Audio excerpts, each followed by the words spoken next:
All right, save that.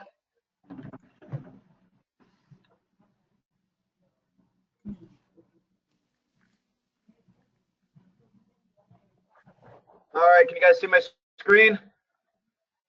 Yes. Okay, awesome. Yeah. All right, so today we're gonna do a little segment on exercise overexertion and what you guys need to know for your clients. What we're gonna talk about is, what is it? Symptoms and warning signs to look for. Also looking at extreme conditions, and then steps to take with clients if this ever happens. Kind of giving a definition of overexertion. It's going to be anything that's excessive physical or skeletal muscular stress that results in discomfort or injuries. So there's a big difference I want you guys to look out for. We're not talking about the overtraining or overreaching aspect. There's a big difference there. 99.5% of the population simply does not train hard enough or frequently enough to actually overtrain. So if you want to talk actual physical overtraining, only the very few elite athletes actually do it. Okay. So there's a big difference there. So we got to watch out as far as what to do in these scenarios and know exactly what's happening and not consider it overtraining. So here's kind of the difference for you guys to look at. Overexertion can have chronic symptoms, but it's typically going to be acute. Okay, they're going to be things that are happening right away in the session. Overtrainings are going to be a little bit more chronic and happens over time. It's going to lead to injury and decreased performance. So a lot of those are going to be CNS drops. You're going to have persistent muscle soreness. Their sleep patterns are going to be thrown off. Their elevated heart rate will be up, or they'll have an elevated heart rate, excuse me. They might even suffer from depression if you're actually overtraining, things like that. So big difference there between the two. So make sure you guys know the difference and how to address them. So when we go into overexertion, there's a lot of things that trainers sometimes do poorly just to look cool, and try to be like some sort of badass trainer. So we got to kind of talk about things not to do that they do. So one thing you want to look at is trainers that ignore hydration. We don't want to ignore that. We want to make sure our clients are getting plenty of hydration. Getting water in the session is not a big deal, okay? So having that attitude or water is for the weak is absolutely false. Sometimes you see it in sports where high school coaches will, put their athletes through heat conditions and push and push and push and not give them water. And then there's a lot of severe issues that happen to those athletes. So don't be one of them. Make sure you're allowing your clients or athletes to get water. Ignoring fatigue and lost mechanics. I do not want to pick on CrossFit too much. It's a sport in itself, but I do have to pick on them for the couch to CrossFit. So that would be where a general population wants to get in shape and they go right to CrossFit. So they're doing extreme conditions, very high risk of injury because obviously in CrossFit they ignore fatigue. You got to push, push, push. Mechanics get lost and then high risk of injury. So don't do that. Make sure if they're losing mechanics, we address it and correct it before that injury happens. They don't communicate with clients on intensity. So what I mean by that is constant communication with the client as far as how they're doing in the session. Because some clients will want to hide it, some will try to fake it. So if we look at hiding it, there will be some serious health issues if we don't communicate with them well, or possible injury as well. So we want to make sure we're always in communication with our clients during the session. The other thing to watch out for is pushing beyond realistic expectations. So extreme example here, but it'd be like taking an 80-year-old and having them do a 36-inch box jump because it looks cool, okay? Make sure you're having your clients do exactly what's appropriate for them. We want to push them, but let's be realistic about it as well. Ignoring signs of overexertion. So sometimes trainers have an attitude of if you aren't puking, you aren't trying kind of thing. That's completely false. If they're puking, that's called overexertion. Okay, so you got to know your client, know what they're capable of, and watch for signs of overexertion that I will go over in a little bit. So overexertion to your clients does not make you a badass trainer. Okay, it makes you a dumb one, and that's just me being nice about it. So the trainers that force you to push till you puke, that's not hard intense exercise that's appropriate. Okay, so watch the lines of where your clients are at. So biggest thing is have knowledge on your client. Know what their health history is. Know what any kind of current injuries that they're having so we don't push them any farther. So here's some signs you guys are going to want to watch for during your sessions, because we preach intensity a lot, so we got to also talk about the other side of things. Okay, what if we're pushing them too far? So first sign is going to be inability to talk. You guys use that all the time with the RPE system. If you do not have fit metrics, you got fit metrics, you got a constant reminder of heart rate right where they're at. So make sure you're watching that sign, because it's the most common one and first one you're going to see to watch for overexertion. Okay, so the first step there is obviously slow down the workout, so you guys can either like walk it out, or if it's so high they got to just like elevate the legs and rest, that's fine too. Okay, but we got to get that heart rate back down if they're getting too high. Another sign would be dry mouth, dizziness, even dark urine and fatigue. Those are going to be other conditions that you're going to want to watch for. Dehydration signs. The biggest thing with this one is there is no like exact appropriate amount people should be taking daily. There's too many variables to it. I'll go into that in a little bit. But the keynote here is if the best way to find for dehydration is a urine chart. Okay, watch the urine color. If it's dark, it's typically bad. But I'll go in more detail on that in a little bit. Nausea and dizziness. This can happen a lot during sessions if the intensity is too high. It's also possibly a nutrition issue. Okay, so I'll go into that in a little while too, as far as what we can kind of talk about it if it's a nutrition issue.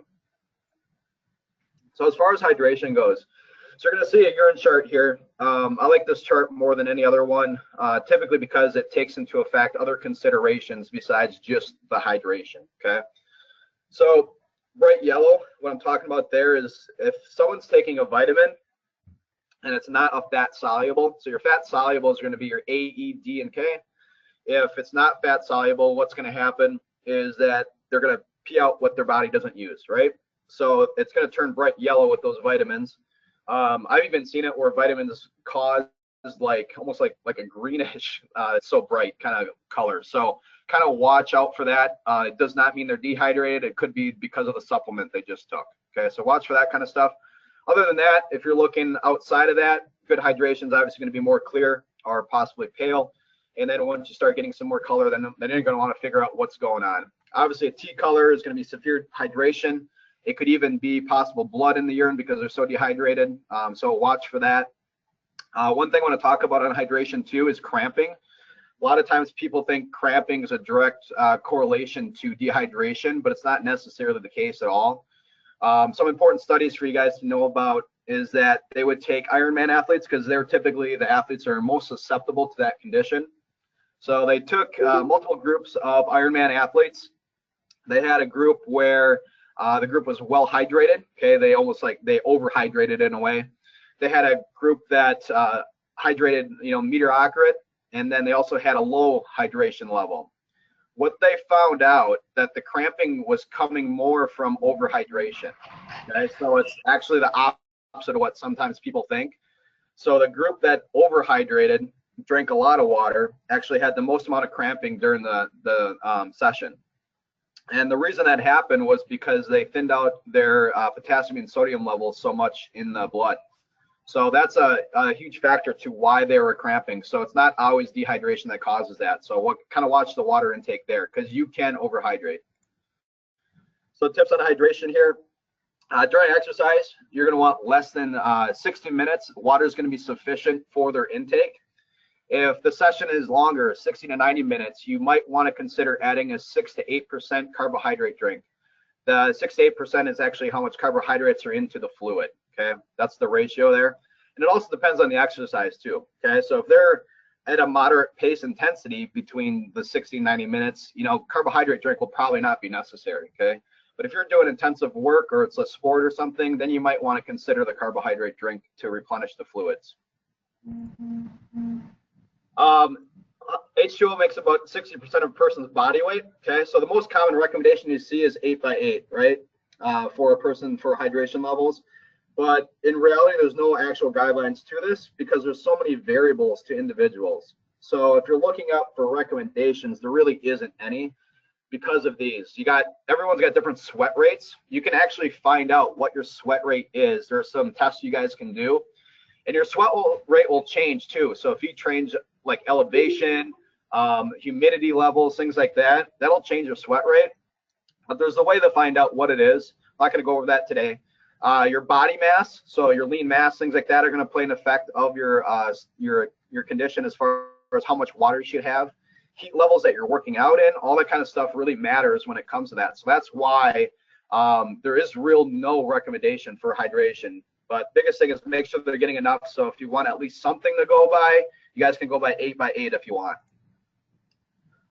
Symptoms that will happen because of dehydration, obviously performance decreases. Anything to headaches will be an indication of dehydration. But once again, your gold standard would be that urine color chart. Okay, that's going to be the most accurate method for you guys.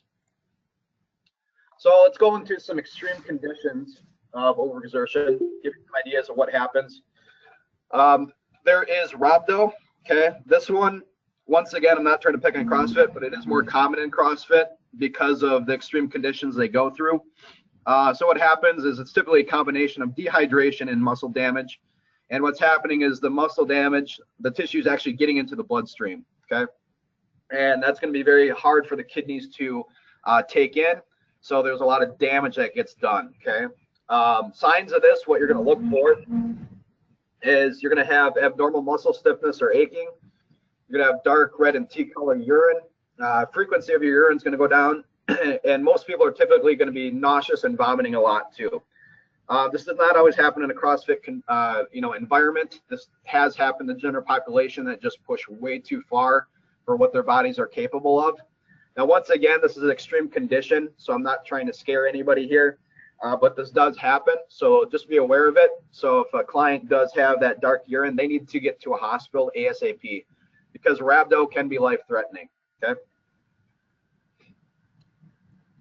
Possible extreme condition is another one's chest pain.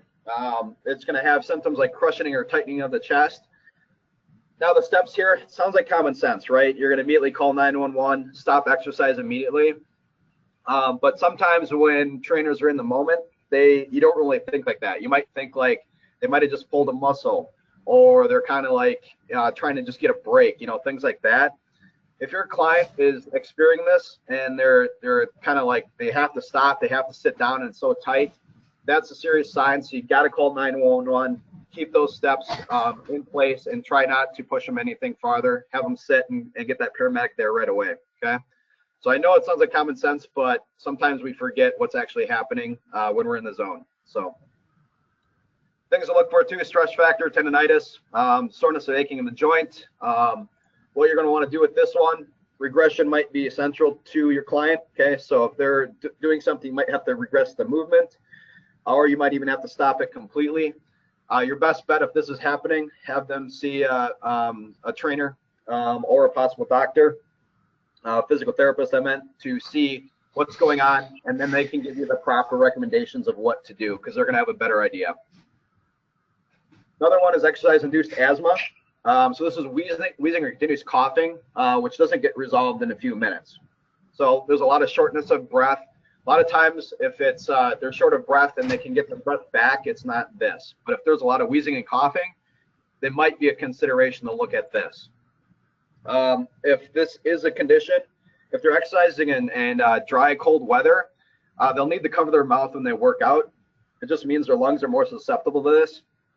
And in order to do that, they can just use a scarf. Okay, they can use a scarf so they can still breathe or something.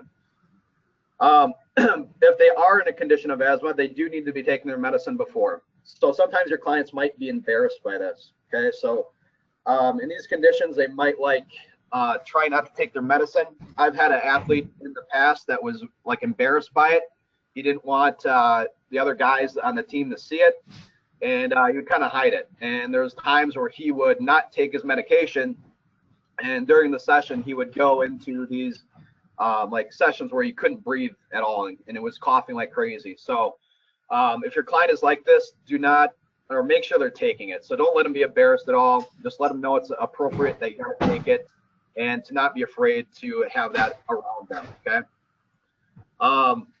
Other thing too is proper warm up. So if they go right into vigorous exercise right away, let's say they missed the warm up or something, and they're going right into the session, they'll be more susceptible to this as well because of their condition. Okay. So carefully watch your respiratory status during and after exercise because it can happen at any time. Okay. So just watch for that.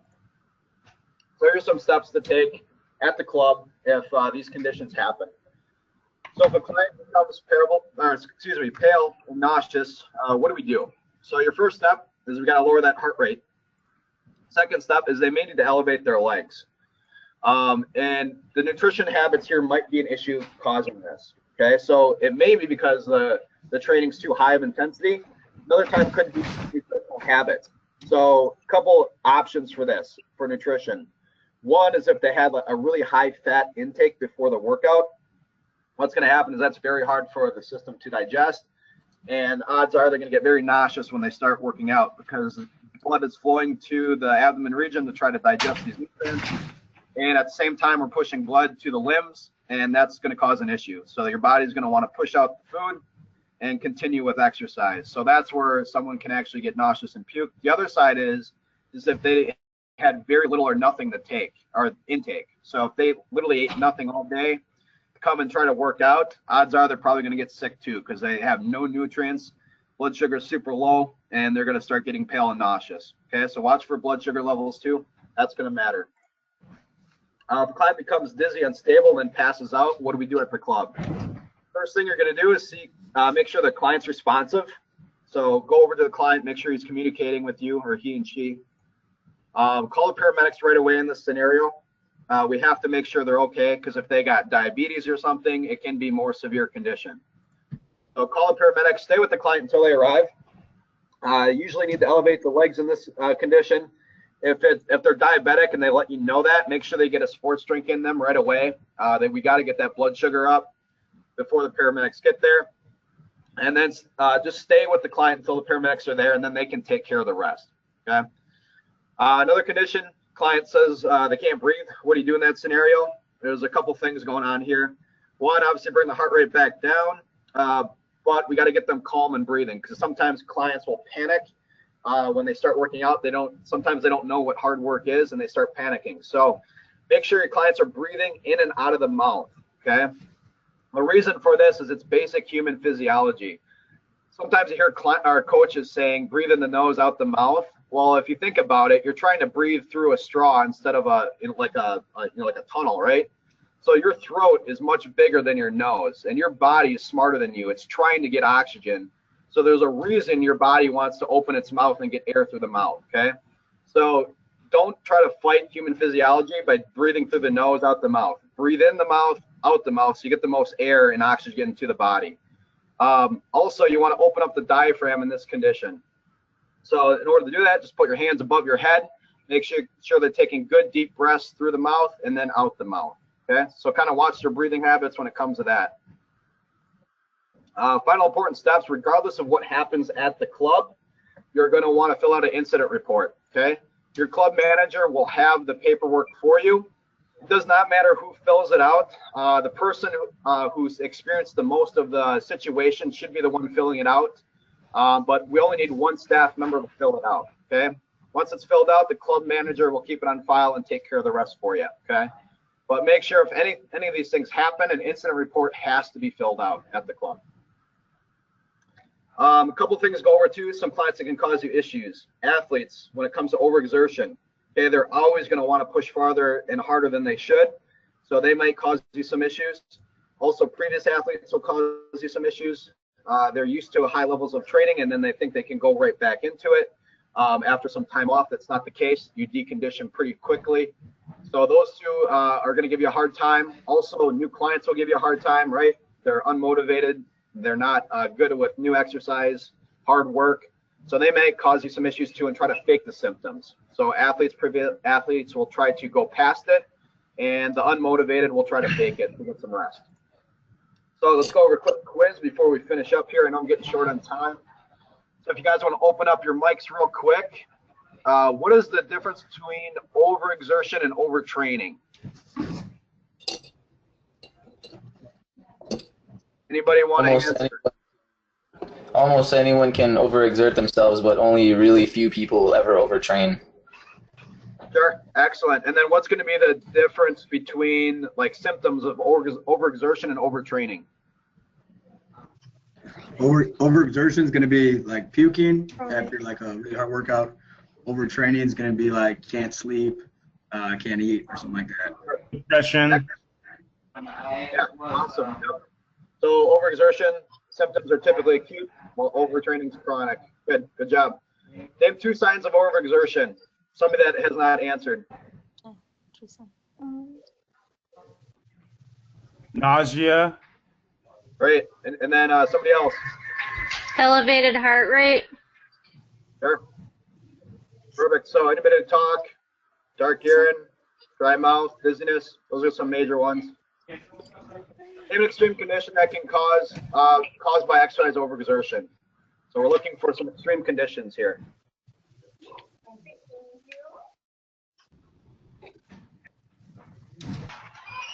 Bravoed. I'm sorry, what was that? Bravoed. Oh yeah, rhabdo. Yeah. Okay, great. Yeah, thanks. Sorry. Yeah, that's all right. Yep. That was a typo though too. Exercise-induced asthma, stress fractures, tendonitis, chest pains. Those are all other ones. Client's dizzy and unstable, then passes out. What do you guys do? Elevate the feet. Yep. And then what else? Call the paramedics. Yeah. Call 911. Awesome. Good. Yep. See if the client's responsive. Call the paramedics right away. Stay with the client until they arrive and care for them, whether it's elevating, getting that blood sugar up, things like that. Awesome, guys. We got through it in time. So thank you. If you guys have any Thank additional you. questions, feel free to email me. I think I saw one or maybe